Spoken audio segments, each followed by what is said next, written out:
Story this morning, of course, that rapidly growing wildfire in Butte and Tehama counties. The park fire has already burned more than 250 square miles since it broke out 2 days ago. CAL FIRE says it is still 3% or only 3% contained. Reporter Rachel Wulff is tracking this rapidly evolving story. She joins us live from a blockade along Highway 32 this morning in Butte County.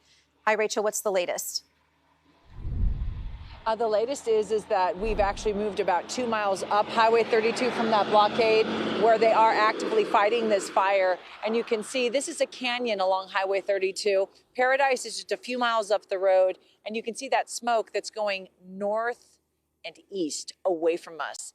Thank goodness, or we would be choking in that. Actually, the air is fresh here. I can feel the wind coming up out of the south, blowing that, and Big Chico Creek is down at the bottom of that. And as that goes down towards Chico proper, the town of Chico, that's where you see Bear Hole, Alligator Hole, and Alligator Hole. These are all like swimming holes. That's what we call them. We used to go when I was at college.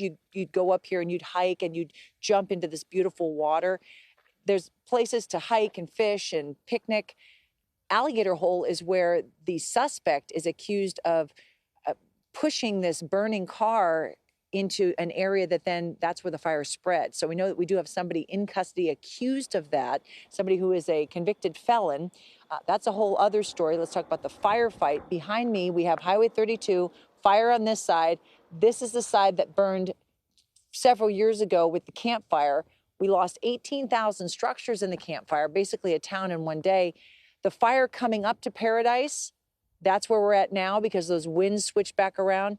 If there's any positive of that is that there's a burn scar around Paradise and there's not as much fuel and vegetation. As you get more to Tehama County, that area has a lot of fuel, a lot of grasses, and a lot of trees that didn't burn. So that's where it's pushing into those areas, and that's why we've seen such an expansion. That, and it's hard to fight in these canyons, ravines, and hollers. Right. It's really hard to get into there, and they have to drop it from the air, as you know, Reed, or then do hand crews. You can't go in with a tanker truck and fight it, with as much power. So right now, we're doing a changeover shift of night crews. They're tired. You got days crews coming in. Tanker trucks are up and down Highway 32 here. So the fire's in a different place is what I'm trying to tell you than where we were yesterday, where we saw those burned homes. That's more towards the airport when it was going towards Red Bluff. And it's kind of switched back around. But that's because we see the wind is swirling right now, and the wind is switching back and forth. Rachel, we're heartsick to hear that this is now headed towards Paradise, literally insult to injury. These people were just starting to rebuild. Tell us a little bit about the people of Paradise. That just makes us sick this morning. It's like a double loss in not very many years. It is. And I felt that yesterday for sure. I mean, in talking with the people, the wind is really drying eyes out, and the smoke, it affects your eyes because it's like a burning a little bit.